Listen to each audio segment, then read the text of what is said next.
Hi Gary, how's it going? Andy Farrell was just saying to us there how the top teams are able to kind of compartmentalise in this week.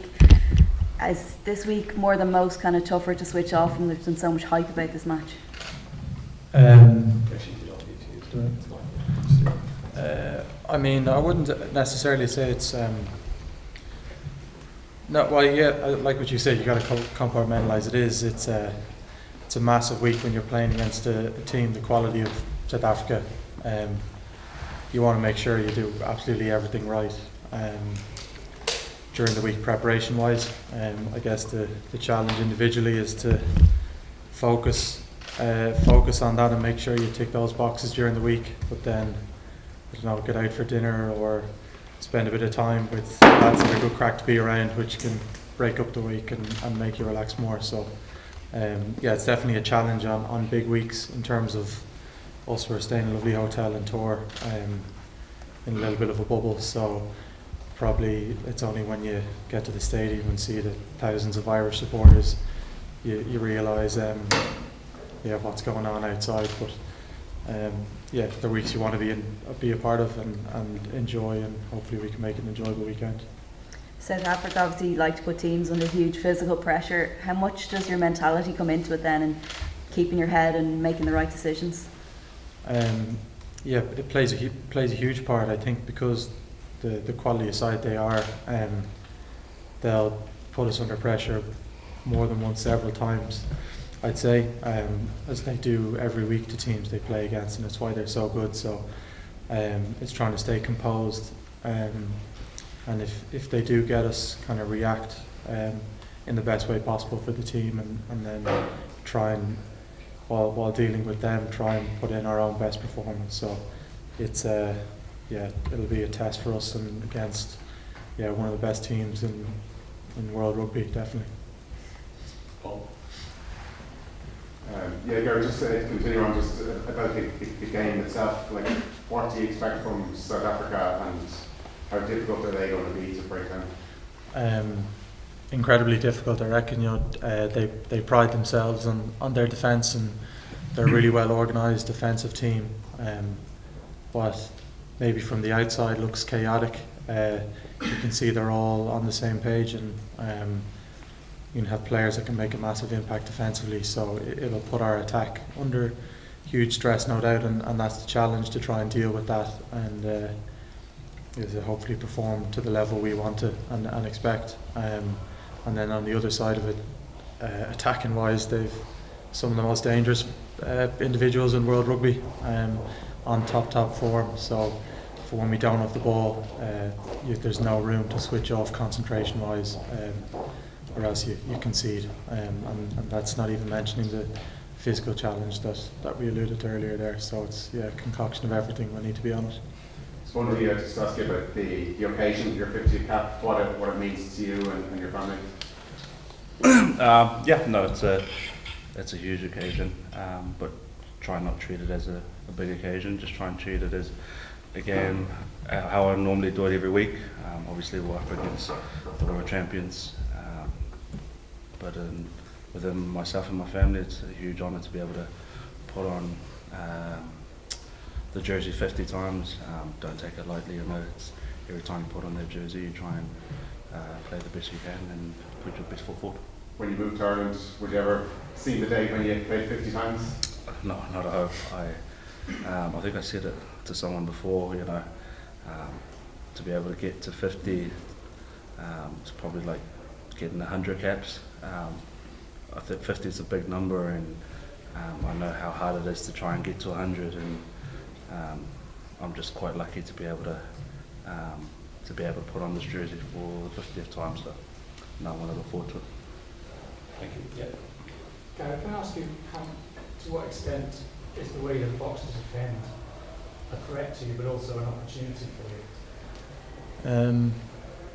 I guess it's an element of both. It's a huge threat. They score off the back of their defence a load. So that's probably what makes it the biggest threat. They put you under pressure, force teams to maybe go away from what they're good at. But then what we're challenging ourselves is to try and be organised attacking wise, to be able to deal with that pressure, try and play in the right areas and get to space when we can. So I mean, it's easier said than done, and I mean, you see, I've no doubt teams go in to games against South Africa with the plan, and pretty quickly that goes out the door when that defensive pressure comes on from them. So it is a credit to them and such a big threat, but it's a challenge we're kind of relishing, because it's testing ourselves against one of the best defensive teams. So as you said, it's definitely a huge threat, but I mean, if we can get it right, hopefully it can be an opportunity too. Adrian, then Murray. Bundee, just you said you're trying to treat it like another game. Obviously, pre-game would be a bit different. Have you given much thought to that, sort of where the headspace is going to be, trying to keep the emotions where they need to be pre-game? Oh yeah, no, I'm trying to put the emotions out of it, and just focus what I need to do as a player, be the best player as I can for my teammates, and do what I need to do week in, week out. So, trying to put the emotions out of it. So, how would you both describe your partnership in the field? I consider myself lucky to play alongside Bundee, and I think everyone in the group is unbelievably happy to see him get the 50. For him and his family, I mean, when he first came to Connacht, he kind of captured everyone's heart to Connacht, and then he's done that from the moment he put on the Irish jersey. So it couldn't be more deserved.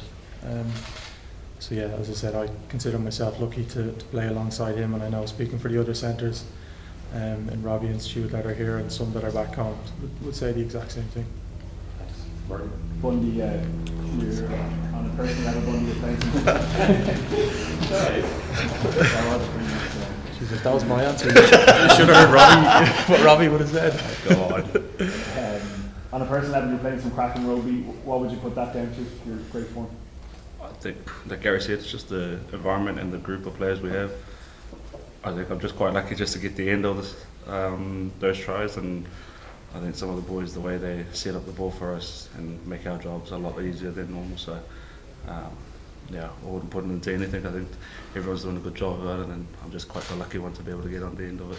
Have you always been this quick and you just weren't getting chances to? Can ask Garry now. I always backed myself as in being quick, but I have to try and prove these boys every now and again that I am quicker than them, which I'm not. I probably am just quite lucky when they're all coming towards the end of the game, really. So, yeah. But even in physical sense, few lads have mentioned how they feel they're in the best shape ever. Did you get that from pre-season? Yeah, I think the S&C crew have put a good program for us in pre-season. It's a big difference from 2019 anyway, from the way I was. I think Faz told me straight away not to go back to that skinny, not to go back there. But yeah, no, I'm good. No thanks to the S&C group and the program they put us for. Thanks, sorry, Scott. Garry, is this the biggest physical test in World Rugby, and how do you prepare for that side of it?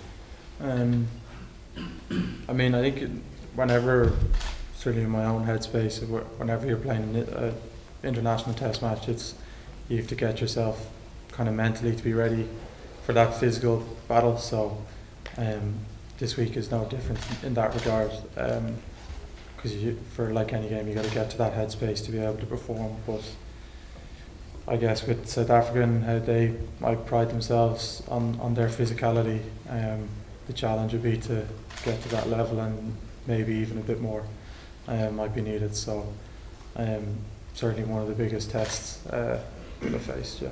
Do you thrive on that? I think it's, for I suppose myself and maybe speaking for other lads, you want to put yourself and test yourself in the toughest environments, and not necessarily thinking about the outcome, but in the moment is to test yourself. And yeah, and it kind of, I think, coming out of experiences that I've been lucky enough to get, good or bad, you get something from it. So yeah, I don't know if I use the word thrive, but you want to get a chance at the toughest games, the toughest challenges, to see how you go. Last two questions, John. Sorry, Rory then, John. Sorry, can you just give us, or either of you actually, a sense of what it's like in the face of that rush? like actually out there when they're Peter Sepp is pushing up as hard as he can, and Patrick Clark is coming out at a different angle. Like, does time slow down for you? Is there like, can you just give us, because none of us ever kind of faced that level of pressure? I don't know what you reckon. It's like, as I said, it's really tough, and it's not by chance that they get it. Like, you mean, it's coached well and they clearly train it well, and it's a nightmare for a lot of teams to play against. So I mean, what it feels like, I mean, sometimes you get blindsided and you don't see it. So the challenge maybe is to be scanning as much as possible and read body language and cues to be aware of it before it happens. But even at that, I mean, that's even hard to do. I think a big thing is the ball is going away from you, getting connected with your own players, to hopefully try and make them make decisions.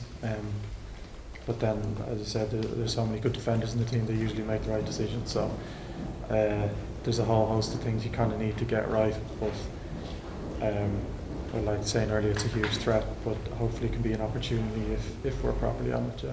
Thanks. Final question, Johnny. Yeah, sorry, Garry, sort of the same as what Rory was asking you. Just that particular job you do at 13, you know, they Jesse Creel, they're 2 quick wingers. Is that a big threat just to what your job defensively and attacking at 13? Or could you just talk about what that threat is for those players?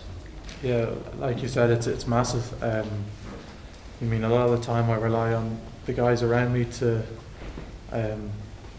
pick up guys when I've missed tackles defensively. So I'll be asking that of Bundee this week. But yeah, it is the pace outside, the counter-attack threat they have. I mean, you can't really defend on your own against some of the individuals they have. And I mean, they have the physical kind of ability to win the gain line in their centres, but then have the speed and footwork, and even the kicking ability they have as well. So you just have to be concentrated and try and be a step ahead as possible and read body language, read certain cues you might have picked up from watching them prep boys during the week to be a step ahead. But I guess that's the challenge of it, and like I was saying, I'm sure we'll get it wrong sometimes, but to hopefully get more right than wrong. Thanks, Bundee. Thanks, Garry. Cheers, guys. Cheers.